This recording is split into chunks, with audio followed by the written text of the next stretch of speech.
Let's first talk about why women tend to put on belly fat during menopause. So abdominal fat, also called visceral fat or visceral adipose tissue, is the fat stored within the abdominal cavity and surrounding internal organs. This is the most dangerous fat, way more dangerous than subcutaneous fat, and that's that fat stored right below the skin. That's where you can pinch the inch, right? You might hate that subcutaneous fat, but the visceral fat's the problem fat. It's been linked to insulin resistance, diabetes, heart disease, and even certain cancers. Now, visceral fat goes up during menopause for a few key reasons. First of all, lower estrogen, because estrogen regulates metabolism and fat storage. And when estrogen levels get lower, it can disrupt the balance of follicle-stimulating hormone, luteinizing hormone, testosterone, and progesterone levels and result in weight gain, and especially that weight gain in the abdominal region. Next one is insulin sensitivity. So as we age, we tend to become more insulin resistant. This happens because of a variety of things. It can be because we're not sleeping well, our cortisol is going up, we're losing muscle mass, we're not as active, plus we might be eating ultra-processed foods, washed down with a glass of rosé or a Cosmo. All of that, you end up with blood sugar imbalances and insulin resistance. Now, I just mentioned stress, and here's the thing. This is the big doozy during this time. Cortisol tends to go up during perimenopause, and when you have higher cortisol, this is going to super contribute to abdominal fat. Plus, it also contributes to other things like cardiovascular disease, hot flashes, night sweats, mood, brain issues, bone loss, and insulin resistance. All right, so we're in perimenopause. Our hormones are going sideways. We're gaining belly fat. So what is the solution? Here's what I want you to do. I want you to take the focus off of your weight here, and I want you instead to focus on improving what your weight is made up of by focus on adding muscle, which will help you lose that fat. First thing you're going to want to do is invest in a bioimpedance scale so you can identify what your weight is made up of.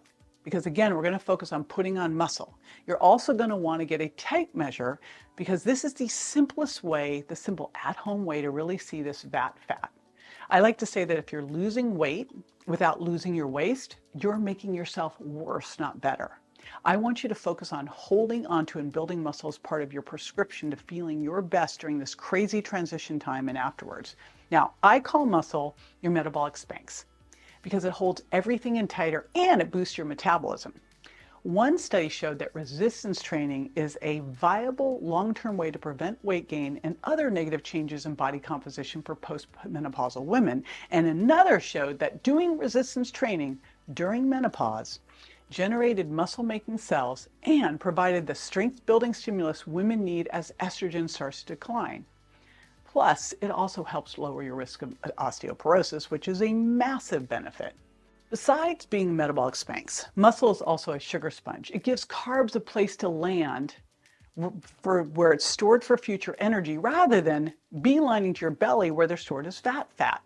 All right, so the important question I hope you're asking right now is, okay, so I want to build muscle, what should I be doing? First of all, put the pink weights down, all right? Those are paper weights.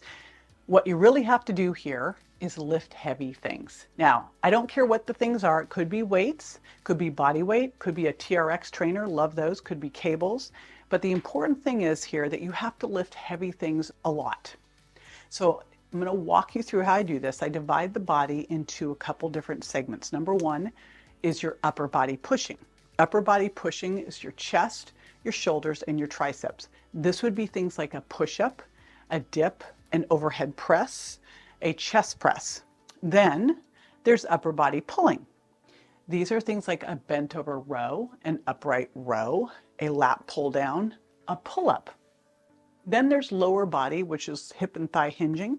And those are things like squats and step ups and lunges and deadlifts. And then there's core and rotation. And core and rotation, I'll tell you, a lot of the core that I teach people to do happens in those bigger compound movements because I want you doing compound functional movements. Again, if you're doing a squat, you're working your core. If you're doing a bent over row, you're working your core. And I'll explain how else I integrate in the core and rotation movements. So first, let's talk about that upper body pushing, upper body pulling, and hips and thighs. So I want you doing each body part 3 times a week. That's best to build muscle. Strength is 1 to 5 repetitions of an exercise. Hypertrophy works more in the 8 to 15 range, but can go even higher than that. Here's the important concept. You are going to take an exercise. Let's take a squat. And you are going to do what you can do in good form for 10 to 15 repetitions. Take a break and do it again, and ideally do it 3 to 4 times. You want to hold the amount of weight that you can do for 10 to 15 repetitions, but you couldn't actually do another one after that. You want to get to as close to failure as possible on at least one of the sets. That's what really helps you build that hypertrophy. If you're worried about getting injured, this is where you really want to work with a personal trainer or a physical therapist to help design an exercise program with you, because where you really tend to get injured is in everyday life, not doing exercise. You want the exercise to build the muscle, to help protect your bones, protect your joints, protect your muscles from the things that could happen in everyday life. So this is going to make it easier for you to get out of that low chair, easier for you to carry the groceries up the stairs, right? So I like to do activities that really resemble everyday life.